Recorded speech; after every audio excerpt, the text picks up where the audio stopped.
সুপ্রিয় নোয়াখালীবাসী, আসসালামু আলাইকুম। আমি এই মুহূর্তে আছি নোয়াখালী সদর উপজেলার যদি জানিয়ে রাখি যে ৮ নং এসবালিয়া ইউনিয়নের ৬ নম্বর ওয়ার্ডটি মানবিক কাজে এসেছি। আর সে মানবিক কাজটি হচ্ছে আসলে খুবই দুঃখের সাথে আমি জানাচ্ছি, সেটি হচ্ছে যে এখানে যে বোনটিকে দেখছেন যে কান্না করছে, আসলে তার সংসার ছিল এবং তার স্বামী ছিল এবং তার একটা ৩ মাসের বাচ্চাও রয়েছে। সে কিন্তু হঠাৎ মানসিক সমস্যায় ফিল করছেন।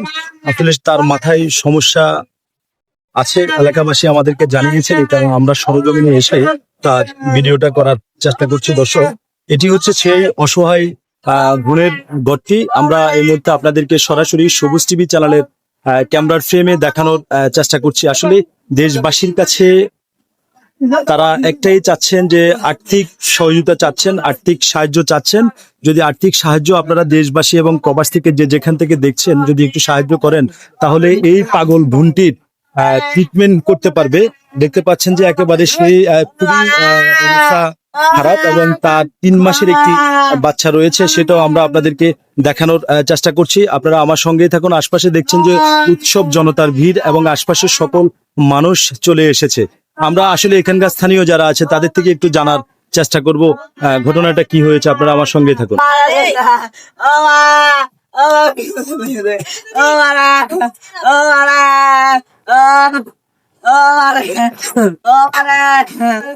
দর্শক, আমরা কথা বলবো এখন এখানকার স্থানীয় যিনি আছেন তার সাথে যুক্ত হব।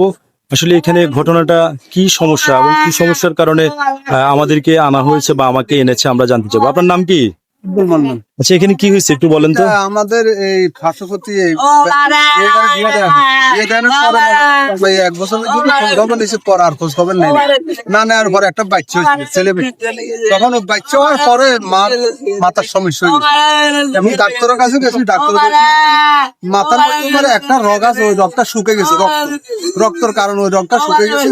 এখন ওই ট্রিটমেন্টটা আমরা চালাতে পারছি না। কিছু ওষুধ লিখে দিয়েছি, আমরা পুরো ওষুধটা খাওয়াইতে পারি শুধু অর্থের কারণ। এখন আপনারা দেশবাসীর কাছে কি চাচ্ছেন? সাহায্য চাইছি আমরা শুধু বাচ্চাকে বাঁচানোর জন্য। মাগারা যদি একটু সুস্থ করতে পারি, বাচ্চাকে আমরা বাঁচাই ইনশাল্লাহ পারবো। যদি আমরা একটু হেল্প করে দিতে পারি। তার বাবা নাই? আছে, বাবা আছেন। এর বাবা নাই? মেয়ে পাগল যে বাপ নাই? দুটা ভাই আছে, ওরা চিকিৎসা চালায় কোন রকমে পয়সা দিতে পারে সংসার। আচ্ছা, সবাই অসহায়। এখন দেশবাসীর কাছে সবুজ টিভি চ্যানেলের মাধ্যমে সাহায্য চাচ্ছেন। ওনাদের কি কোনো বিকাশ নাম্বার আছে? আছে, আপনি বলতে পারবেন বিকাশ নাম্বারটা? দর্শক, আপনারা আমার সঙ্গে থাকুন। আপনার কি হয়? উনি আপনার বোন না? আপনার ভাই বোন কয়জন? ভাই বোন 6 জন। 6 জন। আপনার বোনের মাথায় সমস্যা কবে থেকে?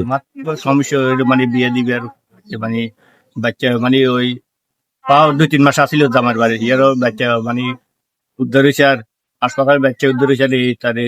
এখন আপনাদের আপনার বোনের যে জামাই, সে কি খোঁজ খবর নেয় না? তার নাম কি? তার নাম দেলোয়ার। দেলোয়ার। বাড়ি কোথায় এদের? বাড়ি সরমইনুদ্দিন। আচ্ছা আচ্ছা। সে আপনাদের বোনের এখন কোনো খোঁজ খবর নেয় না বা বাচ্চারও কোনো খোঁজ খবর নেয় না। এখন আপনারা চাচ্ছেন কি দেশবাসীর কাছে? দেশবাসীর কাছে মানে সাহায্য চাচ্ছেন যে আপনার বোনের যে মাথায় যে সমস্যা বা আর্থিক কিছু সহযোগিতা করলে সেই টাকা দিয়ে তাকে ট্রিটমেন্ট করাবেন। আপনি বিকাশ নাম্বার আছে আপনাদের? বলেন তো একটু বিকাশ নাম্বারটা। 01703034447। এই নাম্বারে হচ্ছে আপনাদের বিকাশ। যেখান থেকে মানে দেশ এবং প্রবাস থেকে যে পাঠাক এই নাম্বারে টাকা আসলে পাবেন। এটা কি নগদ না বিকাশ? কোনটা? বিকাশ না? আচ্ছা আচ্ছা, ধন্যবাদ। দর্শক, আমরা স্ক্রিনে নাম্বারটা দিয়ে দিব, দেখতে পাচ্ছেন। এলাকাবাসী এখানে উপস্থিত রয়েছেন। আচ্ছা কাকা, ঘটনাটা আসলে কতটুকু সত্য একটু জানান তো। ঘটনা তারা জানে যে কাকা এই মেয়েটা পাগল হয়ে গেছে, গরিব, বাবা নাই? না, বাবা নাই। আচ্ছা, তাহলে ট্রিটমেন্ট চালানোর মতো কেউ নাই? দেশবাসীর কাছে সকলের সাহায্য চাচ্ছেন এই মেয়েটা যেন সাহায্য টাকা দিয়ে সুস্থ হয়। আচ্ছা আচ্ছা। দর্শক, আপনারা শুনতে পেরেছেন এতক্ষণ যে এই যে সমস্যাটা, আসলে এই যে 3 মাসের যে শিশুটি, আসলে যদি এই বাচ্চাটাকে যদি আলো সঠিকভাবে দেখানোর প্রয়োজন মনে করি আমরা সবাই সুশীল সমাজ, তাহলে প্রিয় দর্শক, তার মাকে কিন্তু আমরা বাঁচাতে হবে। এই মুহূর্তে দেশ এবং প্রবাস থেকে যেখান থেকে দেখছেন, দয়া করে সবাই একটু সাহায্যের হাত বাড়িয়ে দিবেন এবং এই ভিডিওটি সর্বোচ্চ শেয়ার করবেন। আপনার একটি শেয়ারের কারণে হয়তো প্রিয় দর্শক এই পাগল বোনটি সুস্থ হবে এবং তার বাচ্চাটাকে সেই লালন পালন করতে সক্ষম হবে। আর আরেকটা বিষয় যদি আমি জানিয়ে রাখি, এটি হচ্ছে নোয়াখালী সদর উপজেলার প্রিয় দর্শক 8 নং এসবালিয়া ইউনিয়নের প্রিয় দর্শক 6 নম্বর ওয়ার্ড। তো দর্শক এই ছিল আমার কাছে এখানকার সর্বশেষ আপডেট নিউজ।